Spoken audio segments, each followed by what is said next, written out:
నమస్కారం. సుఖీభవకు స్వాగతం. ఇంటికి రక్షణగా ఉన్నవాళ్ళు సమర్థంగా పహారా కాస్తున్నంతసేపు పరిస్థితి బాగానే ఉంటుంది. కానీ ఈ గస్తీ కాసే క్రమంలో వాళ్ళే మనల్ని సతాయిస్తుంటే ఏం చేయాలి? మన గొంతులో ఉండే టాన్సిల్స్, ఎడినాయిడ్స్ పరిస్థితి కూడా అంతే. ఇవి మన గొంతులో ఉండే సహజమైన రక్షణ వ్యవస్థలో ఒక భాగం. కానీ బయట నుంచి వచ్చే సూక్ష్మక్రిములతో నిరంతరం సాగుతుండే పోరాటంలో కొన్నిసార్లు ఇవి తీవ్రంగా దెబ్బతిని ఇన్ఫెక్షన్ బారిన పడుతూ ఉంటాయి. ఇలాంటప్పుడు టాన్సిల్లు, ఎడినాయిడ్ల వాపు మూలంగా పిల్లలకు గొంతు నొప్పి మొదలుకొని జ్వరం వరకు అనేక బాధలు మొదలవుతుంటాయి. అసలు టాన్సిల్స్, ఎడినాయిడ్స్ ఎందుకు ఇలా ఇబ్బంది పెడతాయి? వీటిని తీసేసినా ఇబ్బంది ఉండదా? పిల్లల్ని వేధించే టాన్సిల్స్, ఎడినాయిడ్స్ గురించిన పూర్తి వివరాల్ని ఇప్పుడు తెలుసుకుందాం.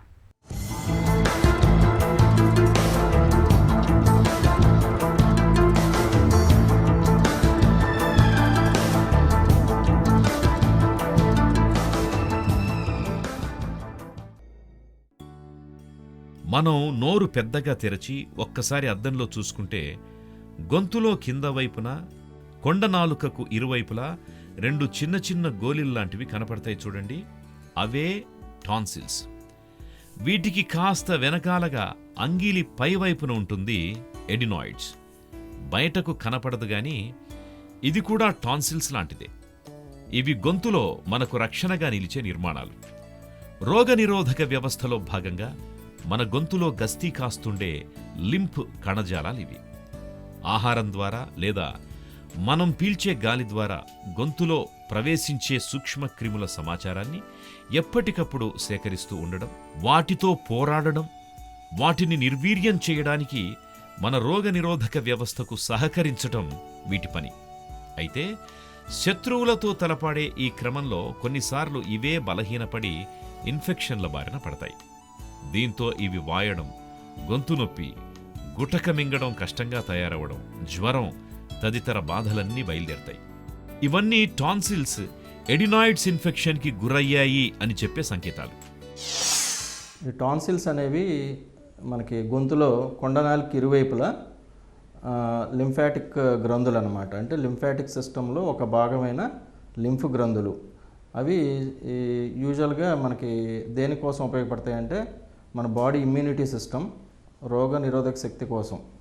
ఏదైతే మనకి బాడీలో బ్యాక్టీరియా కానీ వైరస్ కానీ ప్రవేశించినప్పుడు ఆ బ్యాక్టీరియాని, వైరస్ని దాన్ని ఎదుర్కొనటానికి బాడీ ఒక రకమైన ఇమ్యూనిటీ కావాలి. కాబట్టి దానికి సంబంధించిన యాంటీబాడీస్ అనేవి ఎదుర్కోవడానికి టాన్సిల్స్ అనేవి ఉపయోగపడతాయి. అదేవిధంగా మనకి ఎడినాయిడ్స్ అనేవి కూడా చిన్నపిల్లల్లో 3 సంవత్సరాల నుంచి 9 సంవత్సరాల వరకు ఈ ఎడినాయిడ్ గ్రంథులు అనేవి ఉంటాయి. టాన్సిల్స్ ఇన్ఫెక్షన్ రావడానికి మనకు ముఖ్యంగా ఈ 3 రకాల క్రిముల ద్వారా రావచ్చు. ఒకటి బ్యాక్టీరియల్ ఇన్ఫెక్షన్స్, అంటే రకరకాల బ్యాక్టీరియల్ ఇన్ఫెక్షన్స్ లైక్ స్ట్రెప్టోకోకస్ అంటాం కామన్గా వచ్చేది. అలాగే వైరల్ ఇన్ఫెక్షన్స్, ఇన్ఫ్లుయెన్జా వైరస్, అలాగే రకరకాల వైరస్ మనకి సీజనల్గా వస్తూ ఉంటాయి. అలాగే కొన్ని రకాల ఫంగల్ ఇన్ఫెక్షన్స్. ఈ మూడిటి ద్వారా కూడా మనకి టాన్సిల్స్ అనేవి ఇన్ఫెక్ట్ అవ్వడానికి అవకాశం ఉంటుంది. టాన్సిల్స్, ఎడినాయిడ్లు గొంతులో వేర్వేరు ప్రదేశాల్లో ఉన్న ఇవి ఒక రకానికి చెందినవే. వీటిలో టాన్సిల్స్ అనేవి జీవితాంతం ఉంటాయి. అదే ఎడినాయిడ్స్ 3 నుంచి 6 ఏళ్ల వయసులో బాగా పెద్ద సైజుకు పెరిగి ఆ తర్వాత కుచించుకుపోవడం మొదలు పెడతాయి. యుక్త వయసు వచ్చేసరికి పూర్తిగా అదృశ్యమవుతాయి. అందుకే ఎడినాయిడ్స్ ఉబ్బడం వంటి సమస్యలు చిన్నపిల్లల్లోనే ఎక్కువగా కనబడుతుంది. ఇక టాన్సిల్స్ వాయడం, వాటికి ఇన్ఫెక్షన్స్ రావడం అన్నది కూడా పిల్లల్లోనే ఎక్కువగా కనబడుతుంది. ముఖ్యంగా బడిలోనో, ఆటల్లోనో ఇతరుల నుంచి వీరికి బ్యాక్టీరియా, వైరస్ల వంటివి తేలిగ్గా సంక్రమించి గొంతు నొప్పితో బాధలు మొదలవుతాయి. ముఖ్యంగా గుర్తుంచుకోవాల్సిన విషయం ఏమిటి అంటే ఈ టాన్సిల్స్, ఎడినాయిడ్స్ అనేవి ఆరోగ్యంగా ఉన్నప్పుడే మనల్ని జబ్బుల నుంచి కాపాడతాయి. వీటికి ఇన్ఫెక్షన్స్ వస్తే వీటి నుంచి ఆ ఇన్ఫెక్షన్ శరీరంలోని లింఫ్ కణజాలానికి, కిడ్నీలకు, ఇతర భాగాలకు వ్యాపించే ప్రమాదం ఉంది.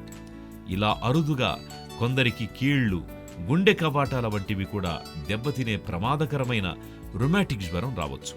అందువల్ల టాన్సిల్స్ ఇన్ఫెక్షన్లని తేలిగ్గా తీసుకోవడం తగదు అని చెబుతారు డాక్టర్లు.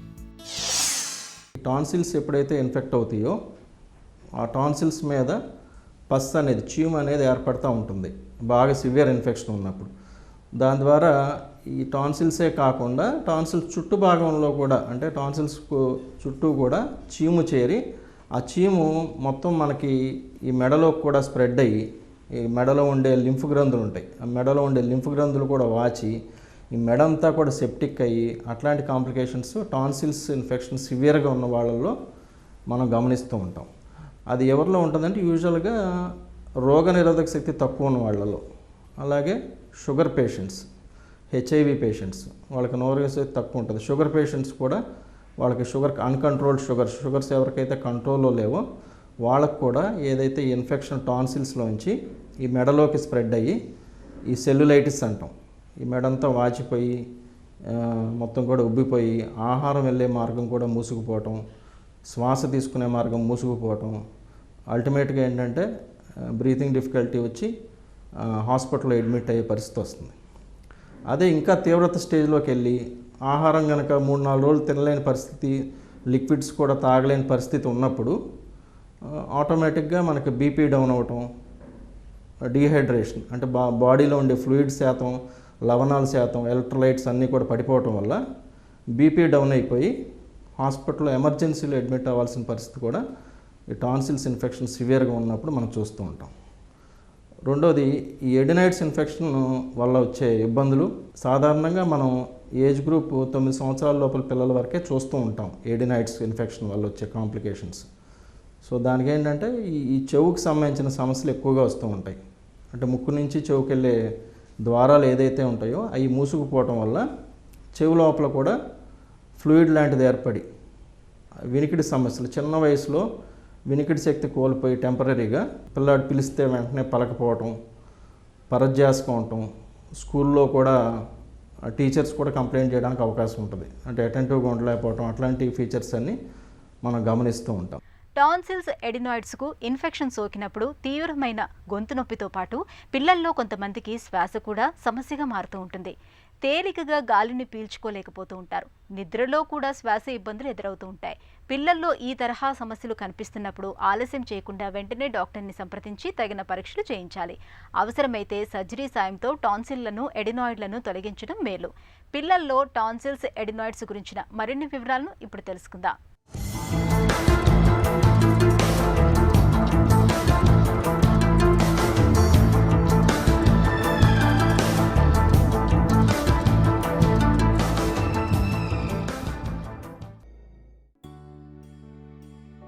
టాన్సిళ్లకి ఇన్ఫెక్షన్స్ సోకినప్పుడు గొంతులో నొప్పి మొదలవుతుంది.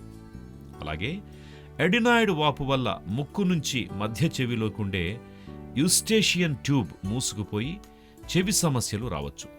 శ్వాస మార్గాలు మూసుకున్నట్లుగా ఉండి ఊపిరి తీసుకోవడానికి పిల్లలు ఇబ్బంది పడుతుంటారు. అందువల్ల పిల్లల్లో ఎడినాయిడైటిస్ విషయంలో మరింత జాగ్రత్తగా ఉండాలి. టాన్సిళ్లు, ఎడినాయిడ్స్ వాపు మూలంగా గొంతు నొప్పి, శ్వాస సమస్య, గురక మాత్రమే కాదు, శ్వాస మార్గంలో అవరోధం ఏర్పడి కొందరికి నిద్రలో కూడా కొన్ని సెకండ్ల పాటు శ్వాస అందకపోయే స్లీప్ యాప్నియా సమస్య కూడా మొదలవుతుంది. దీనివల్ల నిద్రలో మధ్య మధ్యలో శ్వాస ఆగిపోయి మెలకువ వస్తుంటుంది. శ్వాస సక్రమంగా లేనందువల్ల రక్తంలో ఆక్సిజన్ తగ్గుతుంది. దీన్ని నిర్లక్ష్యం చేస్తే అరుదుగానే అయినా ఊపిరితిత్తుల్లో రక్తపోటు పెరగడం, గుండె కుడి భాగం బలహీనపడడం వంటివి తలెత్తే ప్రమాదం ఉందని చెబుతారు డాక్టర్లు. మనం లైట్ వేసి గొంతు కనుక పరీక్ష చేస్తే డైరెక్ట్గా మనం టాన్సిల్స్ ఇన్ఫెక్షన్ తీవ్రతని మనం నిర్ధారించుకోవచ్చు. దీన్ని ఎట్లా చూస్తామంటే దాని లోపల ఉండే సైన్స్ అంటాం. అంటే ఎలా కనపడుతుంది మనకి లోపల టాన్సిల్స్ ఇన్ఫెక్షన్ వచ్చినప్పుడు అంటే ఆ టాన్సిల్స్ బాగా వాచిపోయి ఉంటాయి. వాచిపోయి ఆల్మోస్ట్ మనకి కొండనాలికి 2 అతుక్కుపోయే పరిస్థితి వస్తుంది. అలాగే బాగా ఇన్ఫెక్షన్ ఎక్కువ ఉన్నప్పుడు టాన్సిల్స్ మీద చీంపొక్కుల్లాగా మొత్తం ఫామ్ అయిపోయి టాన్సిల్స్ అంతా కూడా ఎల్లోయిష్గా మనకి ప్యాచెస్ లాగా ఫామ్ అవుతాయి అన్నమాట ఒకటి. రెండోది అలాగే ఈ ఇన్ఫెక్షన్ టాన్సిల్స్కి ఇన్ఫెక్షన్ ఉన్నప్పుడు ఆ లింఫ్ గ్రంథులు, మెడలో ఉండే లింఫ్ గ్రంథులు కూడా ఆ బ్యాక్టీరియా స్ప్రెడ్ అవుతుంది కాబట్టి ఆ లింఫ్ గ్రంథుల వాపు కూడా మనం గమనిస్తాం. అవి కూడా మనం మెడ పట్టుకుంటే బాగా పెయిన్ అనేది రావడం అనేది మనం గమనిస్తాం. రెండోది ఈ టాన్సిల్స్ని మనం ఏ రకమైన బ్యాక్టీరియా ఉందనేది మనం ఐడెంటిఫై చేయాలంటే థ్రోట్ స్వాబ్ అంటాం. కాటన్ స్వాబ్ పెట్టి ఆ లోపల ఉన్న పస్సుని కొంత తీసి అది ల్యాబ్కి పంపించి దాంట్లో ఏ రకమైన బ్యాక్టీరియా ఉంది, మనం ఏ మందులు వేస్తే దానికి సరిపడా పనిచేస్తుంది అనేది మనం థ్రోట్ స్వాబ్ని తీసి కల్చర్కి పంపిస్తాం.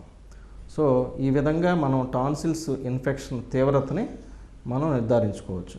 తర్వాత వచ్చేపాటికి మనకి ఎడినాయిడ్స్ ఇన్ఫెక్షన్ని పీడియాట్రిక్ టెలిస్కోప్ ఉంటుంది, ఎండోస్కోప్ ద్వారా ముక్కులోంచి పాస్ చేసి డైరెక్ట్గా ముక్కు వెనక భాగాన్ని మనం గమనించినట్టయితే ఆ ఎడినాయిడ్స్ ఏ గ్రేడ్లో ఉంది ఆ తీవ్రతను మనం కొలుస్తాం. రెండో ఇన్వెస్టిగేషన్ ఏంటంటే మనం సిటీ స్కాన్ తీయించుకోవచ్చు. కొంతమంది పిల్లలు ఇది కొంచెం కోఆపరేట్ చేయలేక ఎండోస్కోపీకి సహకరించకపోతే మనం సిటీ స్కాన్ పంపించి సిటీ స్కాన్లో కూడా మనం ఆ భాగాన్ని పరీక్ష చేసి దాన్ని మనం అడ్వైస్ చేయొచ్చు ట్రీట్మెంట్. అక్యూట్ టాన్సిలైటిస్కి మనం మందులు ప్రిస్క్రైబ్ చేసి మెడిసిన్స్ ద్వారానే దాన్ని ఇన్ఫెక్షన్ తగ్గించడానికి అవకాశం ఉంటుంది. ఒక వారం రోజులు కానీ 10 రోజులు కానీ యాంటీబయాటిక్ బిళ్ళలు అలాగే దానికి సంబంధించిన పెయిన్ కిల్లర్స్ అన్నీ వాడుకుంటే ఇన్ఫెక్షన్ కంప్లీట్గా మనం నిర్మూలించడానికి అవకాశం ఉంటుంది. ఈ క్రానిక్ టాన్సిలైటిస్కి మనకి ట్రీట్మెంట్ పార్ట్ టాన్సిలెక్టమీ, అంటే టాన్సిల్స్ని మనం ఆపరేషన్ ద్వారాగా సర్జరీ చేసి రిమూవ్ చేయాల్సిన పరిస్థితి ఏర్పడుతుంది. సో రెండోది ఎడినాయిడ్స్ అనేవి కూడా మనం ఇన్వెస్టిగేషన్స్ చేసి ఎడినాయిడ్స్ స్వల్పకాలికంగా ఉన్నాయా దీర్ఘకాలికంగా ఉన్నాయా, ఎడినాయిడ్స్ ఇన్ఫెక్షన్ సోకినప్పుడు పిల్లలకి ఏమన్నా వినికిడి సమస్య ఉందా అనేది కూడా మనం హీరింగ్ టెస్ట్ ద్వారాగా నిర్ధారిస్తాం. హీరింగ్ టెస్ట్ చేసి వినికిడి శక్తి కూడా తగ్గి చెవిలో కూడా బంక లాంటిది చేరి వినికిడి శక్తి తగ్గిందని నిర్ధారించుకున్నప్పుడు మాత్రం కంపల్సరీగా ఎడినాయిడ్స్ అనేవి కూడా మనం ఆపరేషన్ ద్వారాగా రిమూవ్ చేయాల్సిన పరిస్థితి ఉంటుంది. టాన్సిల్స్లో వాపు ఇన్ఫెక్షన్ బయటకు కనపడుతుంది కాబట్టి వైద్యులు లక్షణాల ఆధారంగా దీనిని నిర్ధారిస్తారు. మరీ తరచూ వేధిస్తూ ఉంటే గొంతు నుంచి దూదిపుల్లతో స్రావాలను సేకరించి కల్చర్ పరీక్ష ద్వారా ఇన్ఫెక్షన్కి కారణమవుతున్న సూక్ష్మక్రిమి ఏమిటి అన్నది గుర్తిస్తారు. ఇక అడినాయిడ్స్ బయటకు కనిపించదు కాబట్టి లక్షణాలను బట్టి దీనికి ఇన్ఫెక్షన్ సోకినట్టు అనుమానిస్తే ముఖాన్ని ఒక పక్కగా ఉంచి ఎక్స్రే తీస్తారు. టాన్సిల్స్, ఎడినాయిడ్స్ వాచి ఇన్ఫెక్షన్కి గురైన వెంటనే యాంటీబయోటిక్స్ వాడాల్సిన పని లేదు. ముందు 2-3 రోజుల పాటు విశ్రాంతితో పాటు జ్వరం, గొంతు నొప్పి తగ్గేందుకు పారాసెటమాల్ వంటివి ఇస్తారు. చాలాసార్లు వీటితోనే లక్షణాలు తగ్గుముఖం పడతాయి. ఒకవేళ తగ్గకుండా మరింత తీవ్రమవుతుంటే పెన్సిలిన్, అమాక్సిసిలిన్, కోఅమాక్సిక్లావ్ లాంటి యాంటీబయోటిక్స్ ఇస్తారు. వీటితో వారం 10 రోజుల్లోనే సమస్య దాదాపు పూర్తిగా తగ్గిపోతుంది. వీటితో తగ్గుతున్న ఇదే సమస్య మళ్లీ మళ్లీ తరచుగా వేధిస్తూ ఉంటే మాత్రం సర్జరీ అవసరమేమో పరిశీలిస్తారు. టాన్సిల్స్, ఎడినాయిడ్స్ మరీ పెద్దగా తయారై వేధిస్తుంటే వాటిని ఏ సమయంలోనైనా తొలగించడమే మంచిది. టాన్సిల్స్, ఎడినాయిడ్స్ యూజువల్గా ఏంటంటే ఇన్ఫెక్షన్ 2 కలిసే వస్తాయి. సో ఇన్ఫెక్షన్ తీవ్రత అనేది ఎడినాయిడ్స్, టాన్సిల్స్ 2 కలిసే ఉంటాయి కాబట్టి ఎక్కువ మంది పిల్లల్లో ఎడినాయిడ్స్, టాన్సిల్స్ కలిపి రిమూవ్ చేస్తాం అన్నమాట ఆపరేషన్ ద్వారా. దీనికి రకరకాల టెక్నిక్స్, సర్జికల్ టెక్నిక్స్ ద్వారాగా మనం ఆపరేట్ చేసి తీసేస్తూ ఉంటాం. ఈ మొదటగా మనం చేసేది కన్వెన్షనల్ టాన్సిలెక్టమీ అంటాం. కన్వెన్షనల్గా మనం ఎడినాయిడ్స్, టాన్సిల్స్ ఈ 2 కూడా ఈ పరికరాల ద్వారాగా కంప్లీట్ బాడీ మొత్తం ఎనస్థీషియాలో, కంప్లీట్ జనరల్ ఎనస్థీషియాలో మనం దాన్ని తీస్తాం. రెండోది వచ్చేపాటికి రెండో టెక్నిక్, సెకండ్ టెక్నిక్ ఏంటంటే మనం కోబులేషన్ టాన్సిలెక్టమీ అండ్ ఎడినాయిడెక్టమీ. అంటే కోబులేషన్ అంటే కోబులేటర్ అనే పరికరం ఉంటుంది. అదేంటంటే లేటెస్ట్గా మనకి రేడియో ఫ్రీక్వెన్సీ వేవ్స్ ద్వారాగా అతి తక్కువ టెంపరేచర్తో మనకు ఒక ఫీల్డ్ క్రియేట్ అవుతుంది, ప్లాస్మా ఫీల్డ్.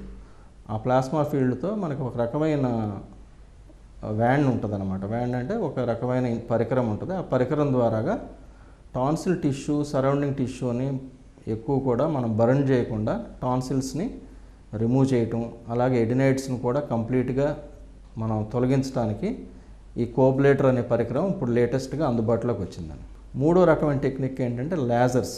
సో ఈ లేజర్స్ ద్వారా కూడా మనం టాన్సిల్స్ని, ఎడినాయిడ్స్ని రిమూవ్ చేయడానికి మనం ఉపయోగపడవచ్చు. నాలుగోది వచ్చేపాటికి మైక్రోడిబ్రైడర్. మైక్రోడిబ్రైడర్ అనేది కూడా అదో రకమైన పరికరం. అది కూడా ఆ ఇన్స్ట్రుమెంట్ ద్వారా కూడా మనం టిష్యూ తక్కువ డ్యామేజ్తో మనం నిర్మూలించడానికి ఎడినైడ్స్ టాన్సిల్స్ మనం సర్జరీ ద్వారా రిమూవ్ చేయడానికి తోడ్పడుతుంది. సో ఈ కోబులేటరు, లేజరు వీటన్నిటి ద్వారా మనకి ముఖ్యంగా 3 అడ్వాంటేజెస్ ఉంటాయండి. ఒకటి, రక్తస్రావం. ఆపరేషన్ చేసేటప్పుడు బ్లీడింగ్ అనేది చాలా తక్కువ బ్లీడింగ్తో మనకి ఆపరేషన్ కంప్లీట్ అయిపోతుంది. టాన్సిల్స్, ఎడినాయిడ్స్ అనేవి ఇమ్యూనిటీ సిస్టంలో ఒక భాగం కాబట్టి వాటిని తొలగించకూడదనే నమ్మకం మనలో చాలా మందిలో కనిపిస్తుంది. అయితే వాటిని తొలగించడం వల్ల ఇమ్యూనిటీ తగ్గుతున్నట్లు ఎక్కడా రుజువు కాలేదు. నిజానికి అవి ఇన్ఫెక్షన్కు గురైతే వాటి వల్ల మేలు కంటే మనకు జరిగే నష్టమే ఎక్కువని చెబుతారు డాక్టర్లు. టాన్సిల్లను, ఎడినాయిడ్లను తొలగించే పద్ధతుల గురించి ఇప్పుడు తెలుసుకుందాం.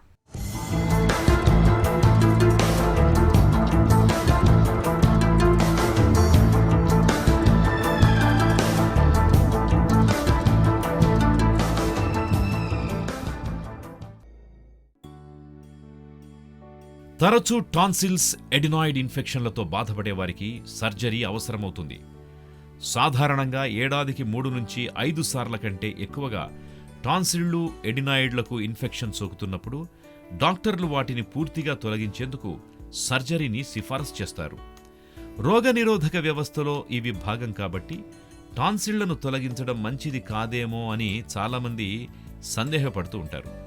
పిల్లలు తరచుగా టాన్సిల్స్ వాపుతో ఇబ్బంది పడుతున్నా కూడా సర్జరీ ఇప్పుడు ముఖ్యంగా అందరూ చాలామంది అనుకునేది ఏంటంటే టాన్సిల్స్, ఎడినాయిడ్స్ ఆపరేషన్ చేసినప్పుడు మా పిల్లలకి వాయిస్ తగ్గుద్ది, వాయిస్ పోతుంది, లేదంటే వేరేగా ఇతర అపోహలు ఉంటాయి. అంటే వాయిస్కి టాన్సిల్స్, ఎడినాయిడ్స్ సర్జరీకి సంబంధం లేదండి యాక్చువల్గా. అంటే ఎడినాయిడ్స్ వాసినప్పుడు న్యాచురల్గా మనం గుర్తించాల్సింది ఏంటంటే మనకి ఈ వాయిస్ ప్రొడక్షన్ అనేది ఫస్ట్ మనకి స్వరపేటిక, వోకల్ కార్డ్స్ నుంచి ప్రొడ్యూస్ అవుతుంది. వోకల్ కార్డ్స్ నుంచి మనకి వాయిస్ ఎప్పుడైతే ప్రొడ్యూస్ అవుతుందో ఆ వాయిస్ని మనకి రకరకాల రెజనేటింగ్ ఆర్గన్స్ ఉంటాయి మనకి బాడీలో, లైక్ నాలిక, కొండనాలిక, ముక్కు వెనక భాగం, సైనసెస్ అన్నీ నార్మల్గా ఉన్నప్పుడు ఒక రకమైన పిచ్ వస్తుంది వాయిస్కి, ఒక రకమైన స్వరం వస్తుంది. ఎప్పుడైతే ఇవన్నీ బ్లాక్ అయిపోయినాయో, ముక్కు బ్లాక్ అయిపోయింది, ముక్కు వెనక ద్వారం బ్లాక్ అయిపోయింది, గొంతులో టాన్సిల్స్ మూసుకుపోయినాయి, అన్నీ మూసుకుపోయినప్పుడు ఆటోమేటిక్గా ముద్దగా వస్తుంది వాయిస్. సో ఆ ముద్ద వాయిస్కి అలవాటు పడిపోయి ఉంటారు. మన టాన్సిల్స్ ఇవన్నీ రిమూవ్ చేసి ఎప్పుడైతే మనం నార్మల్ పేటెన్సీ, నార్మల్గా మనకి లోపల ఈ ద్వారాలన్నీ ఏర్పాటు చేసామో నార్మల్ వాయిస్కి వస్తుంది. అప్పుడు ఏంటంటే మా పిల్లలకి ఇట్లా ఉంది, ఇంతకుముందు ఆపరేషన్ ముందు ఇట్లా ఉంది, తర్వాత వాయిస్ ఇట్లా మారింది అనేది అనుకుంటారు. కానీ ఆపరేషన్ చేసిన తర్వాత వచ్చే వాయిసే that is the normal physiological voice, అంటే దేవుడు ఇచ్చిన స్వరం అనమాట అది. ఎందుకంటే ఇవన్నీ రెజనేటింగ్ ఆర్గన్స్, అంటే మన వాయిస్ ప్రొడక్షన్ అయితే స్వరపేటిక, ఈ సైనసెస్, ముక్కు వెనక ద్వారం, టాన్సిల్స్ ఇవన్నీ కూడా ఈ థ్రోట్కి సంబంధించిన రెజనేటింగ్ ఆర్గన్స్. సో ఇవి అపోహ మాత్రమే, కానీ ఎటువంటి రకమైన మనకి వాయిస్ చేంజ్ అయితే ఈ ఆపరేషన్ ద్వారా మనకి సంక్రమించదు. సాధారణంగా పిల్లలు మనకు కంప్లైంట్ చేస్తూ ఉంటారు, గొంతు నొప్పి, మింగుడు పట్టలేదు, అలాగే ఫీవర్ అనేది ఆబ్వియస్గా పేరెంట్స్ కూడా అబ్జర్వ్ చేస్తూ ఉంటారు. అలాగే కొంచెం ఫుడ్ తినలేకపోవటం, వెయిట్ అనేది తగ్గటం, ఇట్లాంటి లక్షణాలు ఉన్నప్పుడు పేరెంట్స్ సామాన్యంగా మన టాన్సిల్స్ ఇన్ఫెక్షన్ అని గుర్తించాలి చిన్నపిల్లలు. సహజంగా ఎడినాయిడ్స్ అనేవి చాలామంది పేరెంట్స్ గుర్తించలేని ప్రాబ్లం అది. సో ఆ ఎడినాయిడ్స్ ఎందుకంటే మనకి కనపడవు కాబట్టి, ముక్కు వెనక ద్వారంలో ఉంటాయి కాబట్టి, ఆ ఎడినాయిడ్స్ ఇన్ఫెక్షన్ సోకినప్పుడు పిల్లలు ఎట్లా ఉంటారంటే ఆటోమేటిక్గా నోరు తెరిచి, ముక్కు వెనక ద్వారం మూసుకుపోతుంది కాబట్టి శ్వాస అనేది నోటి ద్వారానే తీసుకుంటూ ఉంటారు. పైపెదు బాగా పైకి వస్తుంది, కొంచెం ఎత్తుపళ్ళు, వంకర పళ్ళు అట్లా ఉండొచ్చు. గురక అనేది విపరీతమైన గురక, పడుకుంటే మాత్రం నైట్ విపరీతమైన గురక రావటం, అట్లా నోట్లోంచి సొల్లు, లాలాజలం అనేది లీక్ అవటం, అలాగే వినికిడి సమస్యలు. ఇది చాలామంది పేరెంట్స్ కూడా గుర్తించలేని సమస్య ఇది. సో వినికిడి సమస్య అంటే బాగా ఈ ముక్కు జలుబు ఉండటం వల్ల చెవుకి వెళ్ళే ద్వారాలు మూసుకుపోయి హియరింగ్ ప్రాబ్లమ్స్ కూడా వస్తాయి. సో ఆ వినికిడి సమస్య కూడా మనం జాగ్రత్తగా గమనించుకోవాలి. పిల్లలు మనం పిలిస్తే పలుకుతున్నారా లేదా, టీవీ వాల్యూమ్ అని ఎక్కువ పెట్టుకుని చూస్తున్నారా లేదా అనే చిన్న చిన్న మన సలహాలు తీసుకుని చూస్తే కనుక అవి ఎడినాయిడ్స్ ప్రాబ్లం అన్నట్టుగా పేరెంట్స్ గుర్తించవచ్చు. సర్జరీ ద్వారా టాన్సిళ్లను తొలగించినప్పుడు నొప్పి తగ్గడానికి మందులిస్తారు. నొప్పి పూర్తిగా తగ్గడానికి 1-10 రోజులు పట్టొచ్చు. పెద్దవారిలో 2 వారాలు కూడా పట్టొచ్చు. సర్జరీ అనంతరం తొలి రోజు ఐస్ క్రీమ్, మిల్క్ షేక్ వంటి చల్లటి ద్రవాహారాలు ఇస్తారు. పెరుగన్నం, పాలతో బ్రెడ్ వంటి మెత్తని పదార్థాలు తీసుకోవాల్సి ఉంటుంది. 2వ రోజు నుంచి మామూలు ఆహారం తీసుకోవచ్చు. ఈ సర్జరీల తర్వాత దుష్ప్రభావాలు రావడం చాలా అరుదు. 3.5-4 ఏళ్ల వయసు నుంచి టాన్సిళ్లను సురక్షితంగా తొలగించవచ్చు. శ్వాస, నిద్ర, గురక సమస్యలు తీవ్రంగా ఉన్నప్పుడు ఇంకా చిన్న వయసులోనే వీటిని తొలగిస్తారు. ఇక చిన్న వయసులోనే ఎడినాయిడ్ని తొలగిస్తే 10% మందిలో అది తిరిగి పెరిగే అవకాశం ఉంది. అయితే యుక్త వయసు వచ్చేసరికి సహజంగానే దీని సైజు తగ్గిపోతుంది. కాబట్టి ఒకవేళ పెరిగినా పెద్ద ఇబ్బంది ఏమీ ఉండదు. టాన్సిల్స్ మాత్రం ఒకసారి తొలగించిన తర్వాత మళ్లీ పెరగడం అనేది ఉండదు. టాన్సిల్స్, ఎడినాయిడ్స్కు సోకే ఇన్ఫెక్షన్ చాలా వరకు యాంటీబయాటిక్ మందులతో తగ్గిపోతుంది. అయితే ఏడాదిలో 4-5 సార్లకు మించి ఇన్ఫెక్షన్ సోకుతున్నప్పుడు టాన్సిల్లను, ఎడినాయిడ్లను సర్జరీ సాయంతో తొలగించడమే మేలు.